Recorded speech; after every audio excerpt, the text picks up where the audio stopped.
Hello दोस्तों, नमस्कार, राम राम। आप सभी का एक बार फिर से हार्दिक स्वागत है आशीष क्लासेस पर। बात कर रहे हैं 3 अक्टूबर के एडिटोरियल की, और ये एडिटोरियल आपको मिलेगा कल वाले न्यूज़पेपर में। कल का न्यूज़पेपर है, उसका एक आर्टिकल हम डिस्कस करेंगे, चेंज इन द मालदीव्स। ठीक है, मालदीव्स में बदलाव, मालदीव जो है उसमें बदलाव। यहाँ द क्यों है वो समझिए। जब भी द्वीप समूह का नाम दे रखा हो, आपको कैसे पता लगेगा कि ग्रुप ऑफ आइलैंड्स है, कैसे पता लगेगा कि ये द्वीप समूह है।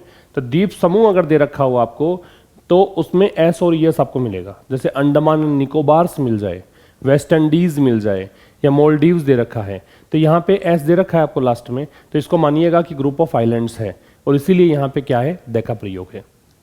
तो क्या मतलब हुआ, मालदीव में बदलाव।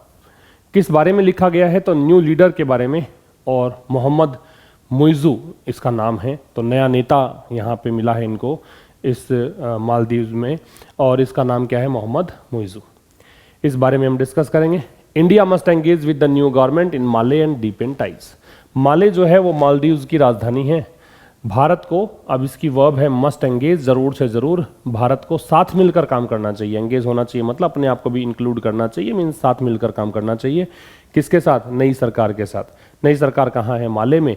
जब अगर आप किसी राजधानी की बात करते हो, मतलब उस देश की बात करते हो, मालदीव में जो नई सरकार बनी है उसके साथ मिलकर काम करना चाहिए। एंड डीपेन टाइज, डीपेन का मतलब है गहरा करना। डीप है वो गहरा होता है, वो एडजेक्टिव होता है, इसमें ईएन लगा दिया तो ये बन गया वर्ब।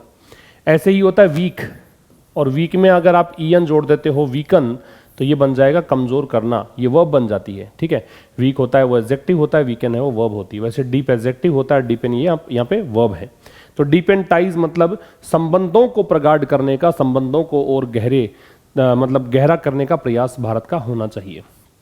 ठीक है, अब हम इसको विस्तार से पढ़ेंगे। इसका स्क्रीन पीडीएफ और साथ में वर्ड लिस्ट आपको प्राप्त हो जाएगी टेलीग्राम चैनल से। लिंक आपको डिस्क्रिप्शन में दिया हुआ होता है। एक आपको वीडियो मिल रहा है ग्रामर का, 2 वीडियोस अपलोड हो चुके हैं, वो वीडियोस भी आप देखें।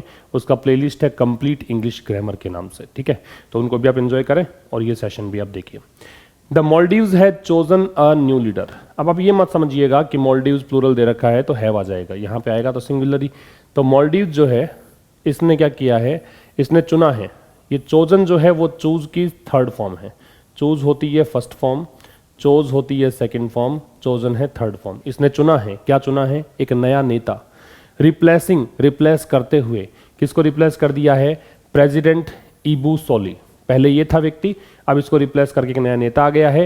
Who won by a landslide in 2018। अब ये हु आ रहा है इस व्यक्ति के लिए, इबू सोली के लिए। ये व्यक्ति जो है वो जीता था। वन जो है इसकी सेकंड फॉर्म और first form, win one one, इसको वॉन नहीं पढ़ेंगे, वन पढ़ेंगे। लैंडस्लाइड जो होता है वो बहुत भारी बहुमत से जीतना, मेजोरिटी से जीतना, एक डिसाइसिव विक्ट्री को बोलते हैं। लैंडस्लाइड का मतलब क्या है, डिसाइसिव विक्ट्री, मतलब निर्णायक जीत कह सकते हो। ठीक है, निर्णायक जीत। और ये यहाँ पे नाउन है क्योंकि डिटरमिनर आपको पहले दे रखा है। तो ये व्यक्ति जो है वो जीता था बहुत भारी बहुमत से, बहुत बड़ी इसको जीत प्राप्त हुई थी। कब की बात है, 2018 की। जब आप पर्टिकुलर किसी ईयर की बात करते हो तो इन लगाते हैं, तो यहाँ पे इन है। With Mohamed Muizzu the mayor of Male. अब ये व्यक्ति सत्ता में आ गया था। मोहम्मद मुइज़ू जो फिलहाल अब राष्ट्रपति बने हैं, ये व्यक्ति उस समय क्या था, माले का मेयर बना था। ठीक है, और choice of the previous ruling party the ppm, और पीपीएम जो पिछली बार रूलिंग पार्टी थी, सत्ता में जो पार्टी थी, उसकी चॉइस भी ये व्यक्ति था। ठीक है, तो ये व्यक्ति, इस तरह से इसको पद मिला, और ये व्यक्ति प्रेसिडेंट था ही। ये पूरी कहानी है। रूलिंग पार्टी का मतलब सत्ताधारी पार्टी। समझ में आ गई होगी बात। तो यहां समझने वाली बात, मालदीव्स की वर्ब है चोजन। अ न्यू लीडर जो है वो इसका ऑब्जेक्ट बन गया है ना। इसमें लीडर नाउन है, ये एडजेक्टिव है, ये डिटरमिनर है। रिप्लेसिंग प्रेजेंट पार्टिसिपल है। प्रेसिडेंट के साथ में नाम नहीं होता तो यहाँ पे प्रेसिडेंट से पहले आपको द दिया हुआ होता, लेकिन नाम दे रखा है तो द हम लगा नहीं सकते। फिर हु है वो रिलेटिव प्रोनाउन है, वन है वो इबू सोली की वर्ब है, और फिर बाई अ लैंडस्लाइड इन 2018 ये प्रेपोजिशन हो गया, ये इसका ऑब्जेक्ट हो गया, नाउन है, ये डिटरमिनर है। इन प्रेपोजिशन ये इसका ऑब्जेक्ट है।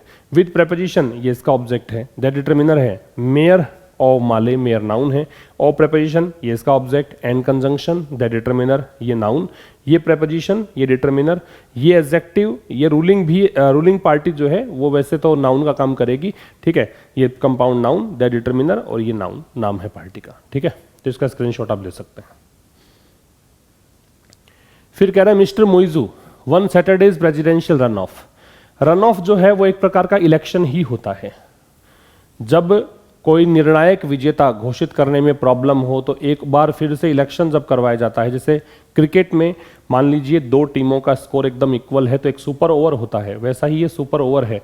रन ऑफ एक इलेक्शन करवाने के लिए, मतलब अगर दोनों ही सदस्यों को, दोनों ही जो मतलब कहें कंटेस्टेंट हैं, उनको सेम वोट मिले हैं तो उनमें से कौन विजेता होगा ये घोषित करने के लिए री इलेक्शन जो होता है उसको रन ऑफ बोलते हैं, ठीक है। तो मिस्टर मोइजो जो है ये इन्होंने जीता, ये इसकी वर्ब हो गई। सैटरडे का प्रेसिडेंशियल रन ऑफ, सैटरडे का presidential election, that followed, that किसके लिए आ रहा है, इस रन ऑफ के लिए। ये जो इलेक्शन हुआ दोबारा से, ये किसके बाद हुआ, फॉलोड मतलब इसके बाद हुआ। An inconclusive first round, inconclusive का मतलब अनिष्कर्षात्मक, कंक्लूसिव होता तो निष्कर्षात्मक होता, इसमें कोई निष्कर्ष नहीं निकला इसलिए बोला इनकंक्लूसिव, एडजेक्टिव है। फर्स्ट राउंड पहला चरण, इन विच जिसमें no candidate crossed 50% of the vote. ये पहला राउंड था, ठीक है। इस पहले राउंड में कोई भी कैंडिडेट जो है वो क्रॉस नहीं कर पाया 50% वोट को। Winning nearly 54% to Solih 46% in this round. और इस राउंड में क्या हुआ, इस राउंड में लगभग 54% वोट मिले मोजी को और सॉली को वोट कितने मिले, 46%, ठीक है। अब ये यहाँ पे विजेता घोषित हो गए। तो मिस्टर मोइजू की वर्ब जो है वो वर्ब है वन, सैटरडेज प्रेसिडेंशियल इलेक्शन है वो इसका ऑब्जेक्ट है, दैट रिलेटिव प्रोनाउन है जो रन ऑफ के लिए आ रहा है, इसकी वर्ब फिर फॉलोड है। एन इनकंक्लूसिव फर्स्ट राउंड में इनकंक्लूसिव एडजेक्टिव है, फर्स्ट भी एडजेक्टिव है, राउंड यहाँ पे नाउन है। इन विच जिसमें नो कैंडिडेट में नो डिटर्मिनर है, नो डिटर्मिनर होता है, फिर ये आपका नाउन हो गया कैंडिडेट, ये नाउन है, ठीक है। फिर कह रहा है क्रोज्ड, अब यहाँ पे कैंडिडेट की वर्ब क्रोज्ड है। 50% ऑफ द वोट, 50% वोट भी किसी भी कैंडिडेट ने क्रॉस नहीं किए। विनिंग जीतते हुए, अब ये आ गया आपका इस रन ऑफ की बात है ना। ये यहाँ से यहाँ तक की जो चर्चा कर रखी है दैट से लेकर और यहाँ तक, ये तो डेप पिछले राउंड का इंट्रोडक्शन। आगे यहाँ पे मिस्टर मोइजो ने जीता सैटरडे का प्रेसिडेंट रन ऑफ। कैसे जीता, जीतते हुए लगभग 54%, किसके मुकाबले, सोली के मुकाबले। सोली को कितने मिले, 46% इस राउंड में। दिस है वो डेमोन्स्ट्रेटिव एडजेक्टिव है यहाँ पे, दिस क्या है, demonstrative adjective. This that these those ये डेमोन्स्ट्रेटिव एडजेक्टिव होते हैं। आगे अगर नाउन दे रखा हो तो, नाउन नहीं हो तो इन्हीं को डेमोन्स्ट्रेटिव प्रोनाउन कहा जाता है, ठीक है। इसका स्क्रीनशॉट ले सकते हैं आप। आगे देखिए, मिस्टर सोलीज इलेक्टोरल लॉस, मिस्टर सोली का जो इलेक्टोरल लॉस रहा, चुनावी जो हार रही, इज बीइंग एट्रीब्यूटेड, इसका श्रेय दिया जाता है। एट्रीब्यूट का मतलब होता है एस्क्राइब, इसी को हम कहते हैं क्रेडिट। और खास बात यह है कि इसके साथ में हम लगाते हैं ओ, ये इंपॉर्टेंट बात है, सॉरी टू लगाते हैं। तो मिस्टर सोली की जो इलेक्टोरल लॉस रही उसको एट्रीब्यूट किया जा रहा है, उसका श्रेय दिया जा रहा है a heavy anti incumbency sentiment. Sentiment मतलब होता है इमोशन, हैवी का मतलब भारी, एंटी इनकम्बेंसी का मतलब है जो व्यक्ति पद पर होता है उसके खिलाफ भावना हो। तो जनमानस जो है वहां के जो लोग हैं ये इस व्यक्ति से नफरत करने लग गए थे, इनकी सत्ता के खिलाफ धारणा बन गई थी, ये होता है एंटी इनकम्बेंसी। मिस्टर सोली का इलेक्टोरल लॉस जो है, अब ये पैसिव वॉइस है, बीइंग के साथ थर्ड फॉर्म, और प्रेजेंट कंटिन्यूअस का पैसिव है क्योंकि इज के साथ बीइंग लग रहा है, ठीक है। तो इसका ठीकरा फोड़ा जा रहा है कि ये हार इनको क्यों मिली, क्योंकि एंटी इनकम्बेंसी सेंटीमेंट था and concerns over the post covid economy, और साथ में चिंताएं भी थी। कंसर्न्स मतलब वरीज। अब यहां जो ओवर है ये आपका रिलेटिव प्रोनाउन है, सॉरी प्रेपोजिशन है, इसका मतलब क्या है, रिलेटेड टू। इसका मतलब क्या है, रिलेटेड टू। किसके संबंध में चिंताएं थी, पोस्ट कोविड। पोस्ट प्री का ऑपोजिट होता है, प्री करते तो कोविड-19 से पहले और पोस्ट कर रहे हैं तो कोविड-19 के बाद में, एक दूसरे के एंटोनिम्स हैं ये वाले, ठीक है। तो कोविड-19 के बाद की जो इकोनॉमी है उसको लेकर चिंताएं भी थी, इस कारण से ये हारे। That is dependent on tourism, अब ये दैट आ रहा है इकोनॉमी के लिए, रिलेटिव प्रोनाउन है, इसकी वर्ब है इज। अब ये जो अर्थव्यवस्था है वो किस पर निर्भर है? टूरिज्म पर। डिपेंडेंट के साथ में ऑन लगेगा। ये पर्यटन पर निर्भर है, the rift within Solih's party. और एक यहां पे प्रॉब्लम क्या रही? रिफ्ट। रिफ्ट का मतलब होता है क्रैक या फिशर, एक दरार इनकी पार्टी के भीतर। विद इन का मतलब इसी के भीतर भीतर। सोली की पार्टी के भीतर दरार भी रही, द एमडीपी। अब ये जो दे रखा है, ये दे रखा है उस पार्टी का नाम, ठीक है। ये इस पार्टी का नाम है, द है राजनीतिक पार्टी के नाम से पहले हम लगाते हैं। Due to a rupture. Rupture का मतलब भी फिशर या क्रैक होता है, या आप इसको ये कह रिफ्ट कह सकते हो, दरार। अब ये किस कारण से हुआ? क्योंकि यहाँ पे उनकी जो पुरानी फ्रेंडशिप थी फॉर्मर प्रेसिडेंट मोहम्मद नशीद, इनके साथ जो मित्रता थी, इसमें दरार आ गई थी। इस कारण से इनके पार्टी के भीतर दरार आ गई। रिपीट कर रहा हूं, मिस्टर सोली का जो इलेक्टोरल लॉस रहा, इलेक्टोरल एडजेक्टिव है यहाँ पे, इलेक्टोरल मतलब रिलेटेड टू इलेक्शन। इसका मतलब क्या है? रिलेटेड टू इलेक्शन, चुनाव से संबंधित, ठीक है। तो मिस्टर सोली की जो चुनावी हार रही उसको एट्रीब्यूट किया जा रहा है, उसका ठीकरा फोड़ा जा रहा है किसको लेकर? बहुत भारी एंटी इनकम्बेंसी सेंटिमेंट रहा उसको लेकर, और जो चिंताएं रही किसको लेकर? कोविड-19 के बाद की इकोनॉमी को लेकर, उसके कारण ये हारे हैं। ये इकोनॉमी डिपेंड करती है पर्यटन पर। एक यहाँ पे हार का कारण ये भी रहा कि सोली की पार्टी जो है एमडीपी, उसके भीतर दरार रही। ये दरार किस कारण से चली? ये दरार चली, उनकी पुरानी मित्रता खत्म हो गई भूतपूर्व राष्ट्रपति मोहम्मद नशीद के साथ, ठीक है। इसका स्क्रीनशॉट लीजिए। फिर कह रहा है as well as concerns over sovereignty issues, साथ साथ में यहाँ पे चिंताएं थी किसको लेकर? संप्रभुता के मुद्दों को लेकर। सॉवरेनिटी की स्पेलिंग याद कर लीजिएगा, बहुत इंपॉर्टेंट है। देखो सोवर की स्पेलिंग तो आपको याद रह जाएगी, बस 80 की स्पेलिंग आप याद रखो। 80 की स्पेलिंग में EIGHTY लगाते हैं, आपको इस H के स्थान पर N पढ़ना है, EIGNTY,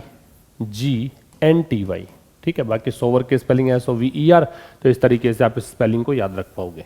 सॉवरेनिटी होता है किसी संप्रभुता कह सकते हो, मतलब अपने भूभाग पर कंट्रोल आपका है, किसी के अधीन आप नहीं हो, आप स्वतंत्र हो, इसको बोलते हैं सॉवरेनिटी। साथ साथ में चिंताएं थी इसको लेकर, ये फिर से प्रेपोजिशन है, इसका मतलब रिलेटेड टू है, तो संप्रभुता के बातों को लेकर भी यहाँ पे चिंताएं थी। विप्ड अप, विप का मतलब होता है एक्साइटेड या इनसाइट, एक्साइट या इनसाइट, मतलब ये मुद्दा कहां से भड़का, ये मुद्दा कहां से प्रेरित था? ये मुद्दा प्रेरित था मिस्टर मोइजू के पीपीएम से। मिस्टर मोइजू की जो पार्टी है PPM, that is behind an India out campaign. अब ये जो पार्टी है ये किसके पीछे थी? ये पार्टी इंडिया आउट, एक इन्होंने मूवमेंट चला रखा था, एक अभियान चला रखा था। कैंपेन को हम ड्राइव भी कह सकते हैं, कैंपेन को हम और क्या कह सकते हैं? कैंपेन ड्राइव है, मूवमेंट है, ठीक है, ये कहलाता है आंदोलन। तो दैट आ रहा है इस पीपीएम के लिए, इसकी वर्ब इज है, बिहाइंड है, प्रेपोजिशन है ना। तो ये एक इंडिया आउट नाम से इन्होंने कैंपेन चलाया था, टू आउस्ट। आउस्ट का मतलब होता है एक्सपेल, इसी को आप कह सकते हो एग्जाइल, मतलब बाहर निकालना, एविक्ट भी कहा जा सकता है। यह अभियान क्यों चलाया था? इंडियन मिलिट्री पर्सनल को बाहर निकालने के लिए। पर्सनल का मतलब होता है स्टाफ, मिलिट्री मतलब सैन्य। भारत का जो मिलिट्री स्टाफ है उसको वहां से बाहर निकालने के लिए इन्होंने अभियान चलाया था, और ये इसी कारण से यहाँ पे सोली को हार का सामना करना पड़ा, क्योंकि इन्होंने अलाउ कर रखा था इसको। अब ये जो व्यक्ति है ये इस नाम पर वोट ले गया कि हम इसको बाहर निकालेंगे, क्योंकि हमारा जो ये इश्यू है मालदीव्स का, ये हम खुद से निपटेंगे, ये एक संप्रभुता का मुद्दा है, तो ये इनको फायदा मिल गया। PPM chief and former Maldives president Abdulla Yameen. अब पीपीएम के जो मुखिया हैं और भूतपूर्व मालदीव के राष्ट्रपति हैं जिनका नाम अब्दुल्ला यामीन है। अब आगे इसकी चर्चा करेंगे, एक बार इसका स्क्रीनशॉट लीजिए। और काम की बात ये ध्यान रखना, पर्सनल और पर्सनल इनमें डिफरेंस होता है। ये पर्सनल जो होता है वो निजी होता है, व्यक्तिगत होता है, ये स्टाफ को बोलते हैं, और ये प्लूरल ही होता है, ये ध्यान रखना आप, ठीक है। The chief architect of that campaign, अब ये जो अब्दुल यामीन है यही इसके रणनीतिकार थे। आर्किटेक्ट मतलब इन्होंने ही ये कैंपेन स्टार्ट किया है, इन्हीं की योजना इसमें शामिल थी। And serving a jail term, इनको जेल में मतलब ये हैं फिलहाल, जेल टर्म ये भुगत रहा है व्यक्ति 11 सालों का, ठीक है। ये चीफ आर्किटेक्ट है, ये मुख्य मतलब रणनीतिकार है इस कैंपेन का। Was openly at odds with, at odds with का मतलब होता है इन कॉन्फ्लिक्ट, मतलब डिसएग्रीमेंट में होना, इन डिसएग्रीमेंट, असहमति होना, इन डिसएग्रीमेंट। तो ये जो व्यक्ति है अब्दुल यामीन, यही इस कैंपेन का रणनीतिकार था। ये फिलहाल यहाँ पे भुगत रहा है जेल कारावास 11 साल का, और ये ओपनली मतलब खुले तौर पर ये डिसएग्रीमेंट दिखा रहा था भारत के साथ अपने टेन्योर में। टेन्योर का मतलब होता है पीरियड, जिस अवधि में ये राष्ट्रपति था तब इसके असहमति नजर आ गई थी भारत के साथ। He had paved the way. Pave the way का मतलब होता है प्रिपेयर द वे, मतलब रास्ता तैयार करना। इसने रास्ता तैयार कर दिया था for a free trade agreement with China, China के साथ फ्री ट्रेड एग्रीमेंट का, ठीक है। भारत के साथ विरोध, चाइना के साथ मित्रता, ये इसकी रणनीतियां थी। And loans for infrastructure projects, और साथ में इसने चाइना से लोन भी ले लिया था, किस लिए? आधारभूत ढांचों के विकास के लिए।